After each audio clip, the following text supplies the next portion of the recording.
Bonjour à toutes et à tous, bienvenue dans votre journal de l'économie sur Pi-Business Info, votre rendez-vous au quotidien sur l'essentiel de l'actualité économique au Sénégal, en Afrique et dans le monde. Voici les grands titres de ce mercredi 6 août 2025. Le gouvernement sénégalais s'attaque à l'opacité des contrats extractifs avec une réforme ambitieuse. En Turquie, Ousmane Sonko tisse des liens économiques solides pour booster l'agenda Sénégal 2050. Un rapport choc dévoile les grandes failles de l'administration publique sénégalaise et à l'international, la Nigériane Francisca Ayodeji prend les rênes de la Banque mondiale en Ouganda. Décryptage complet dans quelques instants, c'est parti.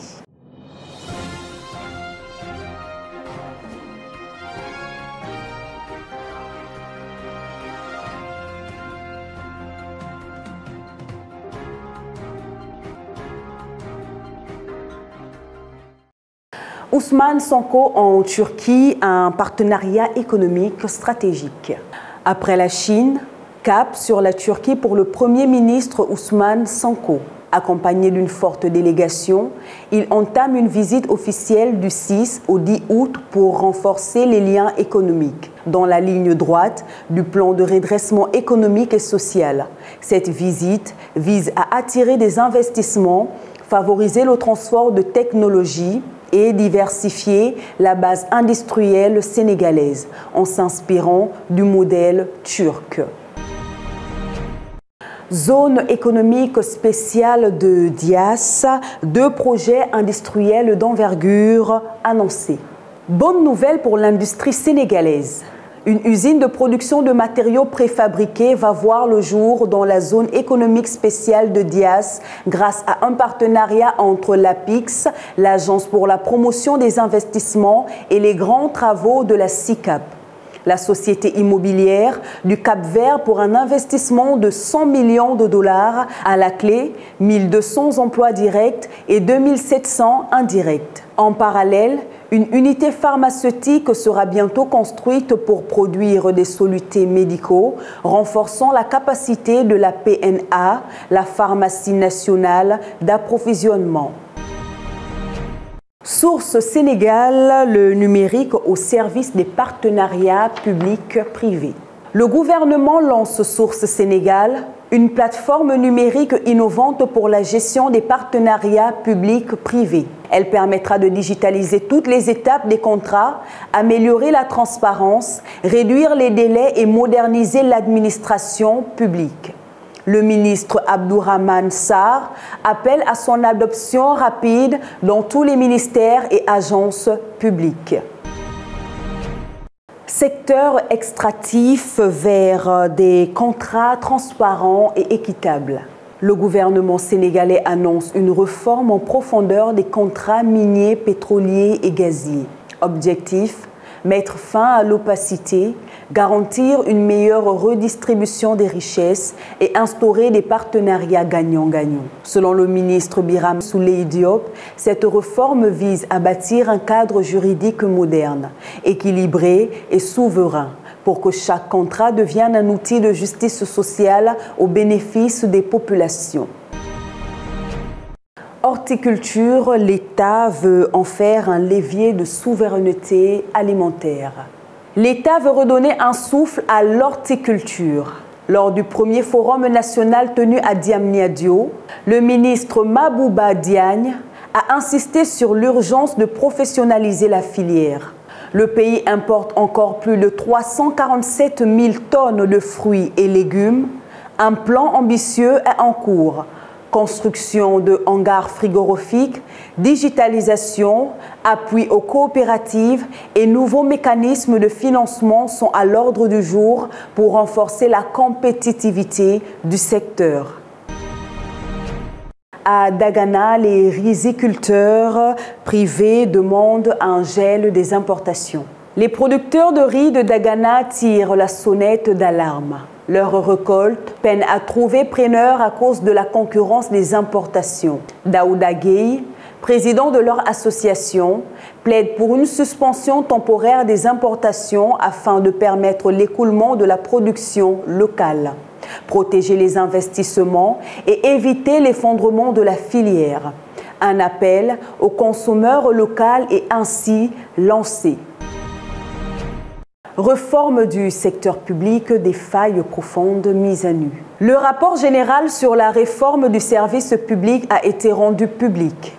Résultat, l'administration sénégalaise souffre d'un manque criant de compétences, d'un accueil souvent inexistant, d'un accès difficile aux services et d'une corruption persistante. Le ministre Olivier Boucal appelle à un choc de transformation à la fois structurel et humain. Le Premier ministre Ousmane Sonko a réaffirmé la détermination du gouvernement à particulièrement combattre la corruption dans l'administration. Un fléau aux conséquences désastreuses sur le développement économique. C'est un fléau qu'il faut combattre. Et il faut que chaque fonctionnaire comprenne qu'on ne peut pas être milliardaire en tant que fonctionnaire. Ce n'est pas possible. A insisté Ousmane Sonko, qui précise cependant que tout n'est pas négatif dans l'administration sénégalaise. Saisie record de drogue à Rufisque, 643 kilos de cocaïne interceptés. Une opération conjointe des douanes et de la gendarmerie a permis de mettre la main sur plus de 600 kilos de cocaïne à Rufisque. 3 trafiquants présumés ont été surpris en flagrant délit de transfert. Cette saisie montre l'efficacité de la coopération entre forces de sécurité pour faire face à la criminalité transnationale.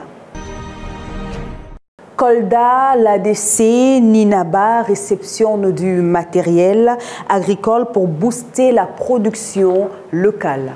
Dans le cadre de l'appui à la mécanisation de l'agriculture, l'association de développement communautaire Ninaba, basée à Koda, a officiellement réceptionné un lot de matériel agricole composé de semoirs et de houssines. Cet équipement a été octroyé par l'État du Sénégal à travers son programme de prestation de services de matériel agricole subventionné exécuté par le ministère de l'Agriculture, de la Souveraineté alimentaire et de l'élevage. Cet appui s'inscrit dans la dynamique de modernisation du secteur agricole sénégalais, en particulier dans les zones rurales où les contraintes d'accès à l'équipement freinent souvent les ambitions des producteurs. Grâce à cette dotation, l'ADC Ninaba entend renforcer ses actions sur le terrain pour un développement agricole plus inclusif et durable. Actualité internationale, Banque mondiale, une Nigériane aux commandes en Ouganda. Francisca Ayodeji Akala, experte en santé publique avec 25 ans d'expérience, est la nouvelle responsable pays de la Banque mondiale pour l'Ouganda. Médecin de formation, elle mettra son expertise au service du développement économique avec un accent sur la création d'emplois et la résilience. Son parcours exemplaire est un modèle pour la représentation féminine et africaine dans les institutions internationales. Paiement instantané, 17 établissements testent le système en Côte d'Ivoire. La BCEAO prépare le lancement officiel du système de paiement instantané PISPI dans l'UEMOA, prévu pour le 30 septembre. En phase pilote depuis le 5 juin, 17 établissements financiers ivoiriens y participent, incluant des banques comme la CIB, Ecobank ou UBA, des institutions de microfinance telles que Cofina et Baobab, ainsi qu'Orange Money. L'objectif, assurer l'interopérabilité entre tous les acteurs du système financier et renforcer l'inclusion et la fluidité des transactions dans la région. Restons en Côte d'Ivoire où une nouvelle usine de cacao à 56 millions de dollars est inaugurée à Divo. La Côte d'Ivoire renforce son industrie locale avec l'inauguration d'une nouvelle usine de transformation de cacao à Divo. D'une capacité de 36 000 tonnes par an, ce projet de 32 milliards de francs CFA, soit 56,4 millions de dollars, s'ajoute à d'autres initiatives visant à transformer 100% de la production nationale d'ici 2030. En 2024, seulement 44% des fèves ont été transformées localement.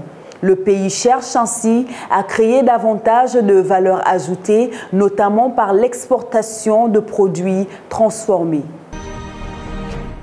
Au Burkina Faso, 2,5 millions de dollars du Japon pour la souveraineté alimentaire. Face à l'insécurité et aux crises climatiques, le Burkina Faso reçoit une subvention de 2,5 millions USD du Japon pour renforcer l'accès à l'alimentation via le projet KR 2025. Ce soutien s'ajoute aux initiatives nationales pour lutter contre la malnutrition qui touche plus de 425 000 enfants et 40 000 femmes. Ce partenariat s'inscrit dans une coopération élargie entre les deux pays dans les secteurs clés comme l'agriculture, la santé ou encore l'éducation.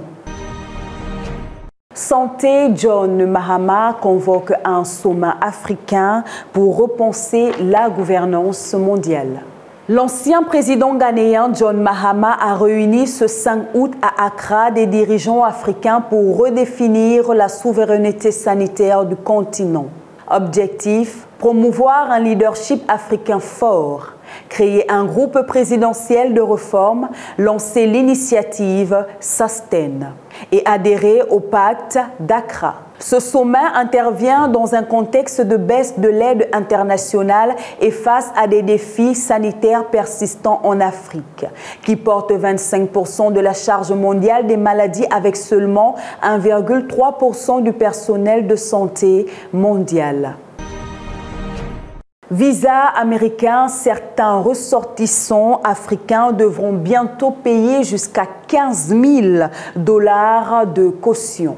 À partir du 20 août, en principe, les États-Unis vont mettre en place un projet pilote d'une durée de 12 mois dans le cadre de leur politique de lutte contre l'immigration illégale. Les demandeurs de visa devront verser une caution pouvant atteindre 15 000 $, soit environ 14 000 €. Cette mesure fait partie des initiatives lancées sous l'administration Trump. La liste précise des pays concernés sera publiée qu'au lancement du programme. Mais de nombreux pays africains sont déjà mis dans le viseur. Pollution plastique, les États africains en première ligne à Genève pour tenter de limiter la catastrophe. Les représentants de 184 pays ont débuté ce 5 août à Genève pour des négociations cruciales sous l'égide de l'ONU. Ils ont 10 jours pour tenter d'écrire ensemble le premier traité pour résoudre la crise mondiale de la pollution plastique qui menace d'asphyxier la planète. Après la séance d'ouverture, les négociateurs se sont retirés dans des groupes de travail qui se tiennent derrière des portes closes. Ce qui s'y dit est strictement confidentiel. Y participent aussi des observateurs scientifiques et membres des sociétés civiles du monde entier. Voilà qui met fin à cette édition du journal de l'économie sur P-Business Info. Merci de nous avoir suivis. On se retrouve très sûrement demain pour un nouveau point complet sur l'actualité économique au Sénégal, en Afrique et dans le monde. Bonne journée à tous.